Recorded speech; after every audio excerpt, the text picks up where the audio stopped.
Hey, and welcome to SmarketPlace. I'm Keith Reynolds, and we talk about sales, marketing, and rock and roll.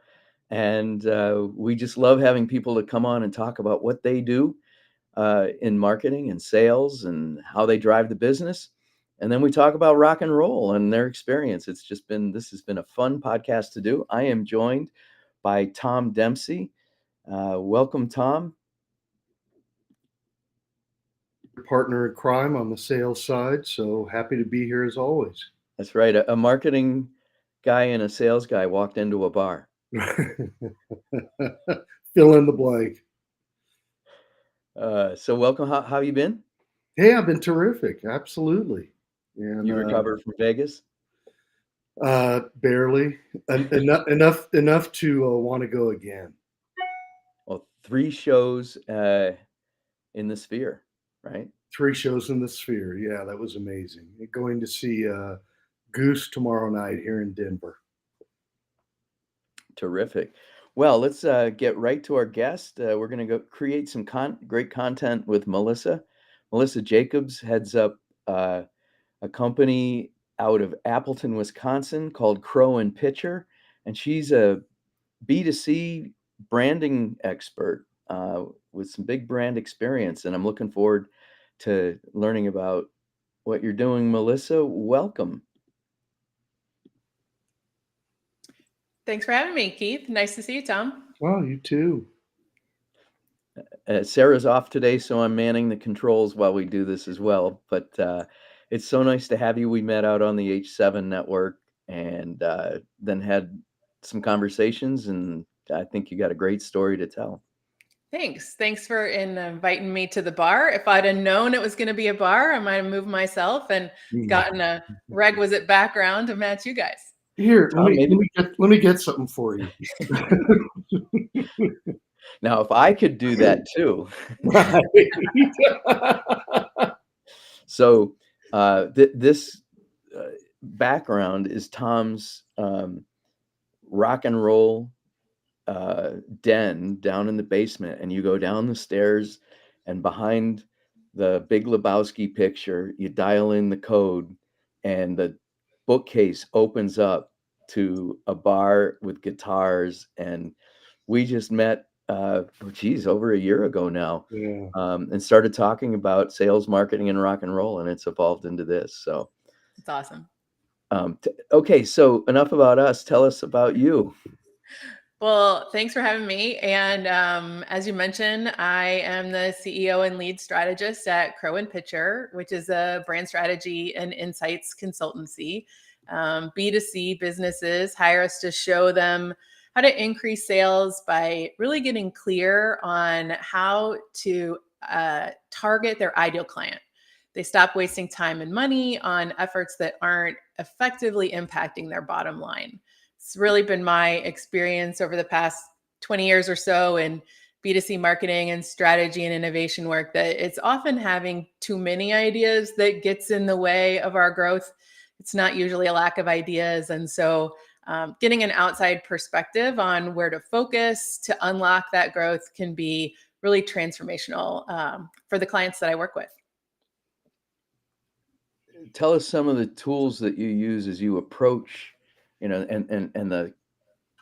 the methods that you use to set a great engagement up. Like what's a perfect engagement?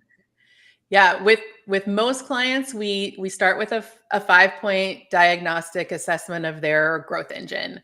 I like to call it our Revenue 360 Jumpstart, but it really helps identify the best use of our time together to strengthen their marketing approach. So it really is fundamental in understanding where they're at today, what's working, what's not working. And it's really common for brands to have opportunities in similar spaces. And so, happy to chat more about those spaces as we dig in. Yeah. Why did you get into this? Like how'd this whole journey start?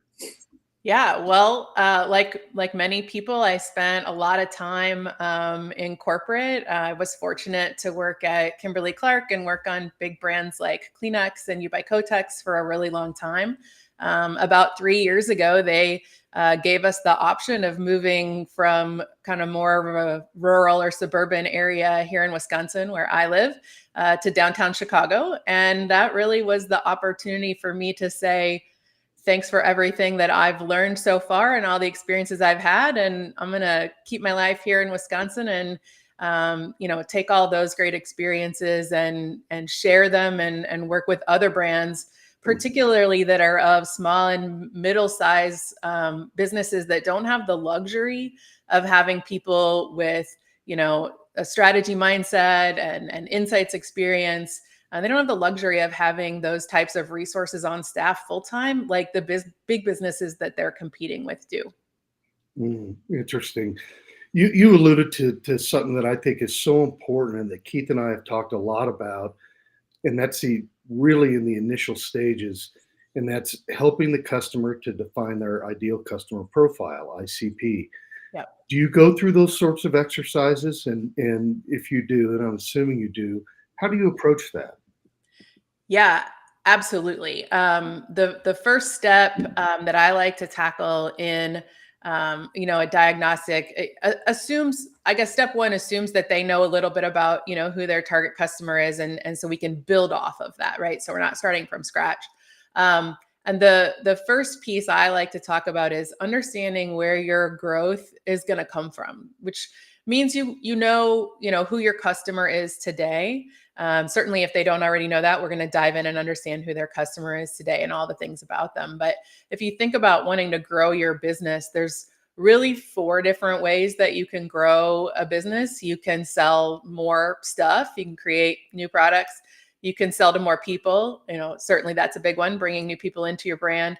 You can take people who are currently your customers and sell to them more often. So if they're, you kind of have a monthly or quarterly, type of sales cycle, you can get them to buy more often, or you can raise prices and sell for more money. But what I have found is that if you can get clear on which of those 4 growth drivers are your priority for moving forward, that really makes a big difference when you think about then defining that ideal customer profile and what you know about them. For example, if you're trying to bring in a brand new customer who doesn't have any exposure to your brand, that is a completely different type of customer than if you're trying to get someone who's already a customer to buy more often. The types of things that they need to hear from you, the types of messages, the types of offers, those are going to be completely different. And so if you can really, kind of break down who is the customer that I'm going after, what do they already know about my business, what do I know about them, that can make a big difference in doing some of that focusing that we talked about earlier. That is a passion of mine is cutting out the clutter and figuring out what the top things are to spend your money and time against. Oh, I love that, integration and focus, right? Get Yeah, the most leverage from what you're doing, really focus on the messaging and then the channels and understanding what it is you need to communicate to stimulate that yeah, segment of the market. absolutely. Yep.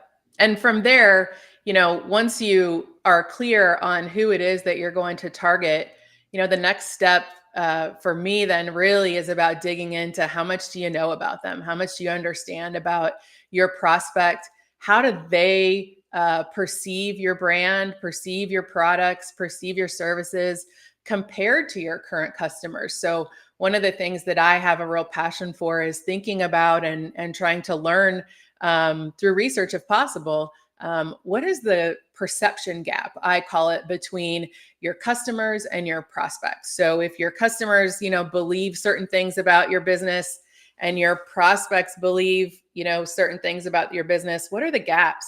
If you know, let's say on a set of attributes, which ones are most important and where the biggest gaps are, that sends a really clear message then for you as the brand owner for what you need to message against and how to really talk to those ideal customers or prospects, really, to turn them into your customers. What are your favorite research techniques? Well, I certainly do a combination of qualitative and quantitative. I love being able to get into more of the behavioral science to be able to get underneath the surface level.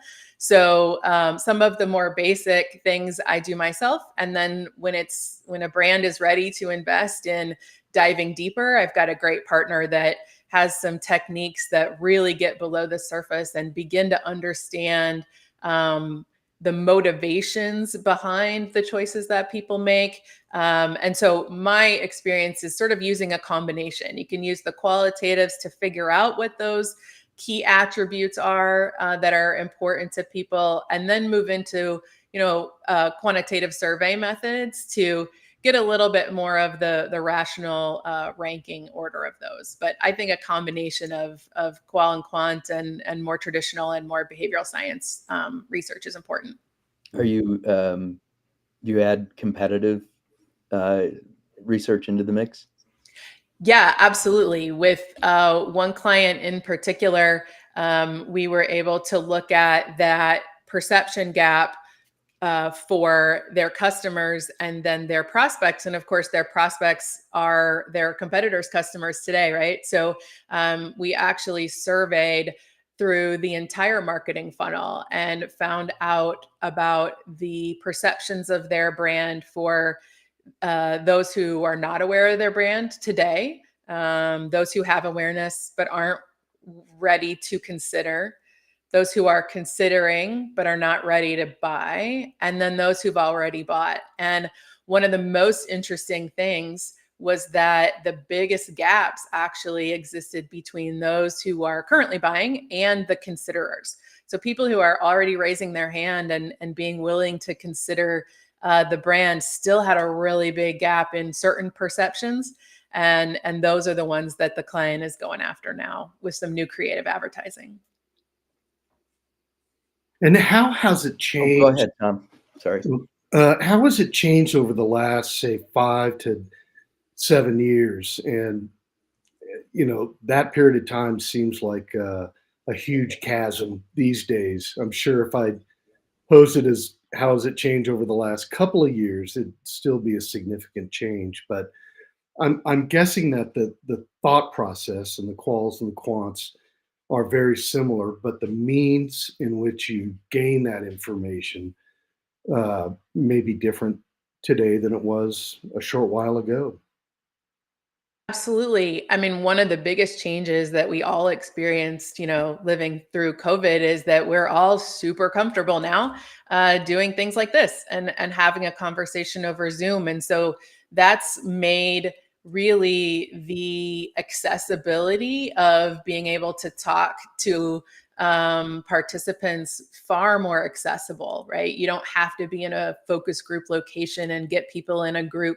You can talk to people one on one, and they can be located anywhere. And so I think the accessibility of being able to really get in touch, with your customer, with your prospect is, even more available today. Another project that I just did to update the brand strategy and positioning and messaging with a client. She's got a online coaching business. So her business has grown significantly over those past 7 years, as well as you mentioned, again, with the prevalence of being able to just do all of the work that we do primarily online. And she's got a really healthy mailing list, and she's got a membership program that a portion of people on that mailing list have opted into, a paid membership program, group program, and then a whole bunch of people that haven't. And so in that case, we were looking for those perception gaps between those two groups, people who've opted in and people who have not yet opted in. And same thing, really interesting findings that have changed the course of her messaging.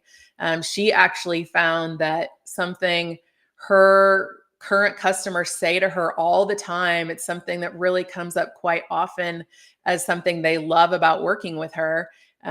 When we found out from her prospects if that particular, part of her program was important to them or not, turns out it's not important at all.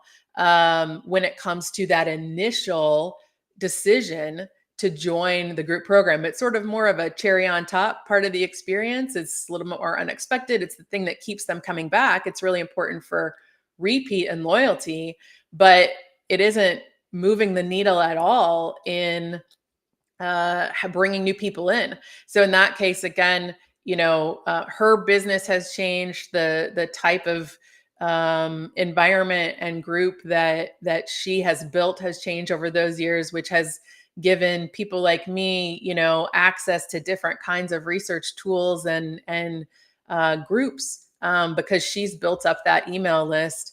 We were able to survey them and find some really interesting findings in a pretty cost-effective and quick way, that I don't think is the type of work that, we were doing 5 and 7 years ago. Certainly wasn't the type of work I was doing then.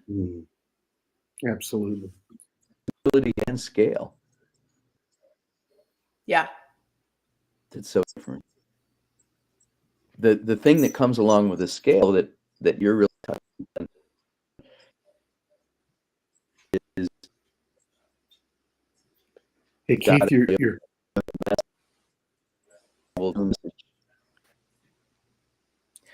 the video and audio are lagging just a little bit. Okay. Oh, there we go. No, I was just saying you that. sound good. Just saying that. Okay, great. Scale makes it more important than ever to do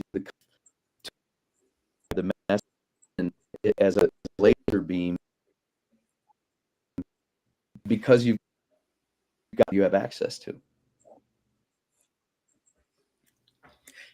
Yeah, the ability to find the right people to talk to and to learn from, to your point, is more accessible than ever, and it really allows, I think, smaller brands to take advantage of being able to make data-driven decisions.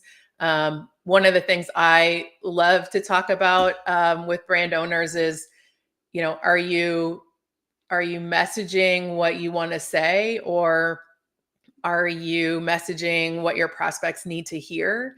And in order to get into that mindset of kind of being customer first and consumer first, you got to know them, you got to understand them in order to tell them what they need to hear. In order to choose you, you got to know what they need to hear. And so I think with the accessibility of simple research tools, mid-sized businesses, even smaller businesses now have access to getting at least some research that certainly the big brands that they are competing against are using every single day. And so I think it's leveling the playing field a little bit in that sense of being able to be data-driven and understand your customer, and being able to then, make branding and messaging and even, sales offer choices in a data-driven way. Got you. So, go ahead. So, go ahead. I was just going to say, go ahead. from a branding standpoint too, what are the ways that you really differentiate? So I, what they're hearing and what you're saying, I think that is a great way to phrase it. That's really thought-inducing. But yeah, from a branding standpoint, you've got David and Goliath. You work with some Davids, and it's more possible than now to gain market share from the David or from the Goliaths with some really targeted branding that exists. So maybe talk about a couple of the ways that you've used branding specifically with scenarios like that. Yeah, absolutely. You're right. One of the things that smaller brands have the luxury of doing that big brands don't is you can go after a much more targeted and smaller part of the category. So the third step in the 5-point diagnostic that I do is brand differentiation and understanding the category landscape. I like to use simple 2x2 category landscape maps to, map a category, simple axes like pricing and quality or level of, flavor differentiation within a brand, level of premiumness. There's all sorts of different axes that you can use to build a 2x2 to really map out where different brands are playing in the category. There's no right or wrong spaces, but taking that look at your category that you're competing in and understanding what brands are playing in different spaces can really help you figure out what your unique selling proposition is. And so if you take those last two steps that we talked about, really understanding your customer and also understanding the category that you're playing in, that starts to create, the overlap between those, plus the third area of what your brand does and what you're great at, really starts to create the space where you can lean in and differentiate your brand in a way that is meaningful to your key customer. And the next step for me then is what I think is the most important one, is all about messaging power. And I like to talk about that in the context of getting beyond features, right? It's not, you can't win the game simply by comparing features. I grew up in the toilet paper and Kleenex business where there's a lot of soft and strong this and soft and strong that, right? Those are features. You got to get beyond features to benefits, and ideally beyond benefits up to emotions. What is it that your brand is contributing to your customer's life, and how do you help them see that by choosing you over all the other choices, they're going to have different outcomes, and how do you elevate that and understand that? To me is really where the power is. And so, the previous steps that we've talked about in the diagnostic are kind of laying out the field of, understanding the customer, understanding the brand, and understanding the category. And then it's really about putting those all together to find that really powerful message. The fifth step in the diagnostic is consistency, marketing consistency. So just to cover that real quickly, one of the things I like to say, and I learned this in my big brand days, is we as marketers, as branding folks and as marketers, are going to get tired of our message long before our customers do, right? We live and breathe it every single day, and our customers just simply don't. It's not that important of a part of their lives. And so when you find that really powerful message and you've done all the homework to, create that unique position in the market and find a powerful message, it's really important to stay consistent with it for long enough that, it can really sink in with your key customers. That's excellent. So you worked with the Goliath. You worked with a lot of Davids, I'm guessing. What do you like about both? Obviously there are differences between how you approach and the methodology that you've talked about, but do you have a preference?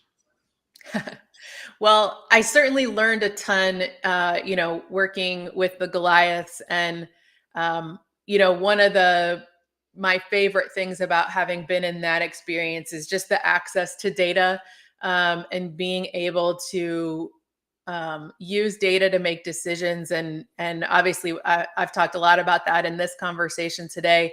But that certainly is sort of the foundation that I grew up on, as well as just some of the strategic discipline that, big businesses have had the luxury of building over the years. But when it comes to working with, the Davids and the smaller businesses, it's a ton of fun to be able to come into a brand that has, fresh ideas, whether they've got momentum or whether they're stalled. I can bring my experience and often see opportunities in their business that, they haven't noticed, or they've forgotten about, or they've got, in a list of 20 ideas, one that jumps out to me as really opportunistic or really a bigger idea than maybe they're giving it credit for. Because, it's hard to see the label from inside the jar, to just, use a phrase there. And so for me, what's been really fun about working with, mid-size and smaller brands is being able to make an impact really quickly. We don't have to work together for a super long time. When a team is hungry to, make a shift to grow their business, to really use some fundamental strategic discipline and think about their customer. In those smaller businesses where there isn't as much history, we can make big improvements really quickly. And that's been really fun. Mm.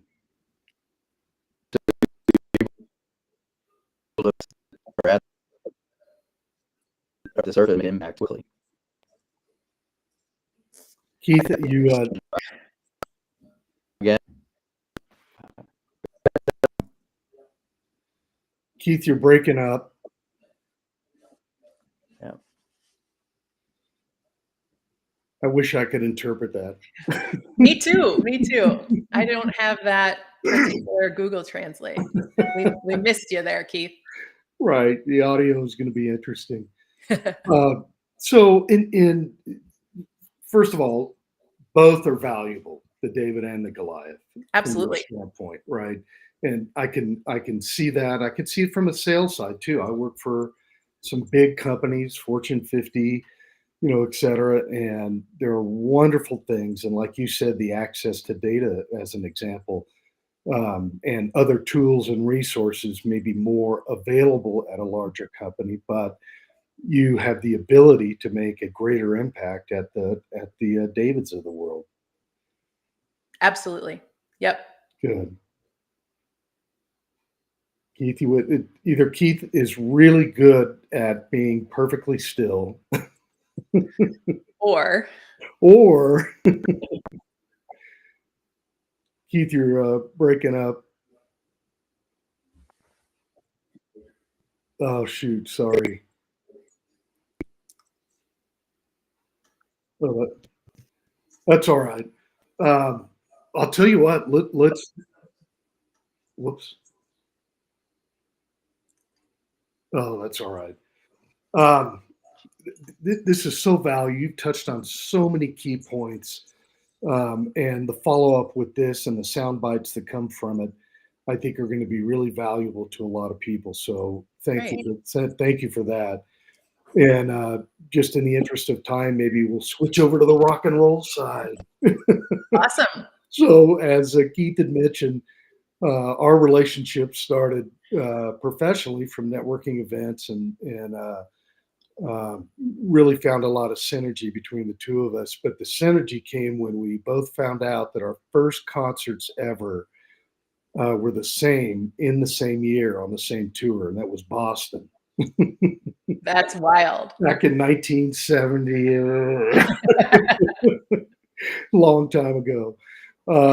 So tell us about some of your experiences and maybe some of your favorite artists, and that'll be fun to hear.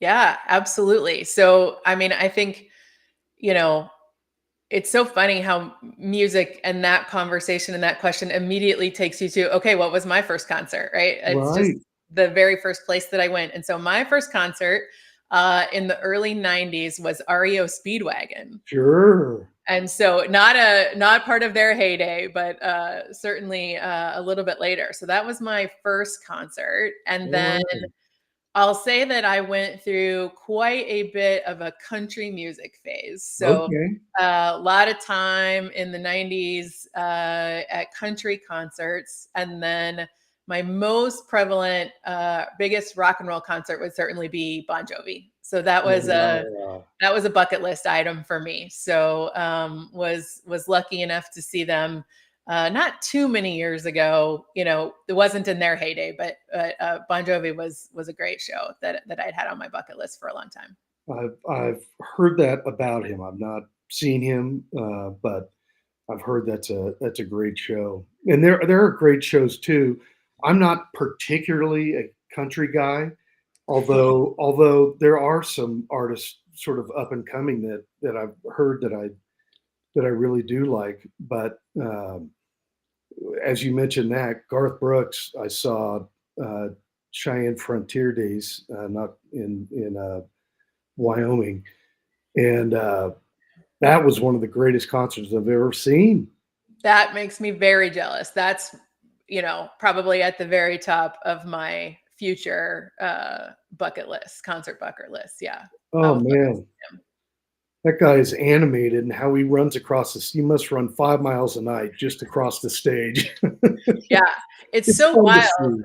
It's so wild how the different styles, I mean, honestly, as I was thinking about, knowing we were going to have this conversation and what concerts have I been to and what other ones stick out. These are country examples, but so you may or may not know them. And I saw these both in the 90s, but to your point of like the entertainer version, in a pretty short Right. span, I saw Alan Jackson and Neil McCoy. So Neil McCoy was kind of more 90s. Alan Jackson's been, quite a bit prolific, Mhm. but this concerts couldn't have been more different. Mm. I remember describing them as Alan Jackson was like it was almost like watching his videos. I think they even had his videos up on the screen behind him. Like he literally stood there and sang his songs. That was it. Like you could have Yeah. been watching a TV show. And then for Neil McCoy, I remember describing it to friends who didn't go as it was like being at a party where one guy had a microphone. So almost like that Garth Brooks type experience, Right, just like right. they were just so, so, so different. They took on, completely different approaches and completely different personas, and the way that they sort of presented their music back out to their fans was just so completely different. I just remember Yeah. that really standing out. It isn't that branding? Yeah. I Yeah, it is. mean, every band has their different brand, and they do everything they can to try to understand their listeners Right. and their fans and what they're looking for. So what they want to hear versus what they say. Yeah. And As there you aren't said. any wrong answers, right? Like Right, you can right. choose to be whatever you want to be. And it's a matter of being consistent. I bet if we saw them both today, they'd have the same style. Right, right. That's what their customers, their fans wanna hear and expect from them too. Right. Yep. And, from a marketing standpoint, boy, Keith and I spend a lot of time making the parallels between, uh, companies and bands, right? And, I mean, it's about ticket sales, and sales is that piece of that. That's the ultimate when they buy the ticket and the merchandise and everything else. Yeah. But marketing has, I mean, you can't walk down the street without seeing somebody wearing a concert tee of some sort, Yeah. or a band, tee or dates and all that stuff. So, Absolutely. And like, if you think about it now with just the proliferation of social media and all the ways that brands can make those personal connections, right? Like yes, it's so many more, aspects to the music than the music itself, right? And yes, cultivating that audience, it's huge. yes, you're absolutely right. Keith, you're back with us. I'm back with you. Awesome. I'm listening to this fascinating because as music has gone to streaming, right, the entire industry has shifted.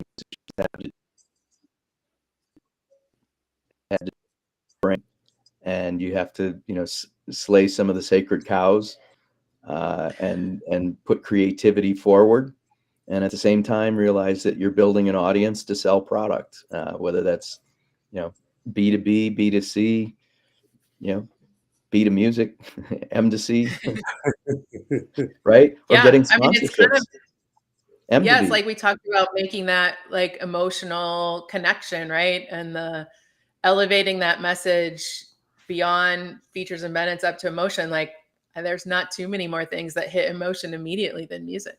Yeah, that's right. That's right. Well, this has been fascinating. Um, I can't wait to listen to your first concert stories and the things that I missed due to technical difficulties. But that's another part of going live and streaming in this world is we just deal with the technical difficulties and keep on rolling. That's Right. right. You did great. Thanks so much for having me. It's been a real pleasure to chat with you guys today. No, Well, we can't wait to it's share. our pleasure. Yeah, for sure. We can't wait to share what comes out of this, right? And help you tell your story and get it out there. Thank you so much. Well, we appreciate it. This is always a lot of fun. And I'll tell you, from my standpoint, and I'll speak for Keith on this one too, we learned a great deal from you and in a short period of time, and really appreciate your insights and thoughts. Well, thank you so much. I've really enjoyed it. If you wouldn't mind if I could leave a gift for your listeners. I was just going to ask Wow. you, how do people get in touch with you, and do you have anything you'd like to share? Absolutely. So the gift is really for anyone who wants more tips on, doing less in their business in order to unlock growth. You can go to crowandpitcherllc.com/grow to get that. It covers 5 common scenarios that slow down growth. 2 of them are really thinking about and wondering if all the marketing tactics you're doing are really necessary, and some tools to sort through that and pick the ones that are really having the most impact. And another one is, a really common scenario where you've had the same big ideas on your list forever, but that day-to-day operation really takes up all your time and keeps getting in the way. So a few others as well, but really common scenarios that people face, where actually doing less can help you unlock that growth. So Cool. go ahead and check that out. Well, I hope everybody takes advantage of the offer. I think I'm going Yeah, to. well, I will We are too. Great. we want to build Publio Studio here into a global brand, and I'm listening to you going, wow, I had a whole new way to think about growing this. Awesome. Yeah, that would be amazing. Let's do it. Good. I'm excited to see you guys grow. It's really great stuff that you're doing here. Love the way that you're putting people's stories out into the world and using all the tools, that continue to evolve in order to do that. Yeah, that's fun. That's the fun of it. It's a lot of fun. Well, thank you again. Really appreciate it. And there'll be a lot of output from this restream. So we'll look forward to that. No doubt about Wonderful. it. Rock and roll, everybody. Thanks for joining us, and make it a great day. All right.